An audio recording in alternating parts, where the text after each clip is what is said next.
अंजलि दमानिया ने ट्वीट कर केस न्यायाधीशों के खिलाफ गंभीर आरोप लगाए। उन्होंने कहा कि यदि निलंबित पुलिस अधिकारी राजेश पाटिल और प्रशांत महाजन केस न्यायाधीशों के साथ होली खेल रहे हैं तो यह स्थिति बहुत गंभीर हो सकती है। दमानिया ने आरोप लगाया कि अधिकारी आरोपियों को मदद कर रहे थे और कट में शामिल थे। दमानिया ने न्यायाधीशों के खिलाफ उचित कार्रवाई की मांग की और इस मामले को दूसरे न्यायाधीश के पास स्थानांतरित करने की बात की। कसं आहे की दोन अधिकारी म्हणजे एक राजेश पाटील आणि एक प्रशांत महाजन ज्यांना अनेक वेळा मी आणि धनंजय देशमुख यांनी सहआरोपी करा या पूर्ण प्रकरणामध्ये अशी मागणी करणारे जे दोन अधिकारी आहेत, ते जर केस न्यायाधीशांबरोबर जर होळी खेळत असतील, तर कुठेतरी हे सगळं खूप गंभीर होत चाललंय असं मला वाटलं. आणि म्हणूनच मी त्याच्या आधी 10 वेळा मी त्या पत्रकाराला विचारलं, की "नक्की ना बाबा, हे आजचंच आहे ना?"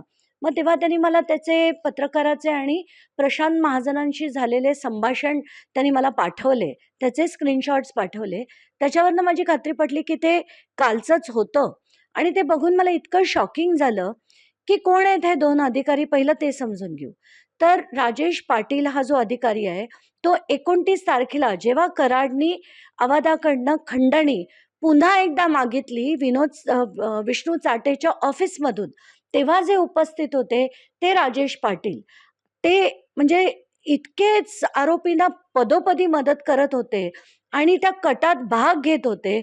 असे राजेश पाटील म्हणा किंवा प्रशांत महाजन जे पदोपदी पुन्हा आरोपींना मदत करत होते, जे अगदी कट कारस्थानात म्हणजे संतोष देशमुखांचं जे कट कारस्थान 8 तारखेला तिरंगाबंद झालं, तिथे उपस्थित असणारे प्रशांत महाजन आणि ज्या दोन्ही अधिकाऱ्यांवर कारवाई करण्यात आली होती, त्यांच्यावर बडतर्फीची एकाला निलंबित केलं होतं आणि दुसऱ्या माणसाला देखील त्यांच्यावर कारवाई झाली. असं असताना ह्या दोघांबरोबर करणं मला असं चुकीचं वाटलं. आणि खरं कसं आहे, की जजेस विरुद्ध त्यांना एक model code of conduct follow करावं लागतं. त्यांच्याकडनं त्यांच्या खाजगी जीवनात म्हणा, म्हणजे वैयक्तिक जीवनात म्हणा किंवा सामाजिक जीवनात म्हणा, त्यांना एक प्रोटोकॉल फॉलो करणं त्यांच्याकडनं अपेक्षित असतं.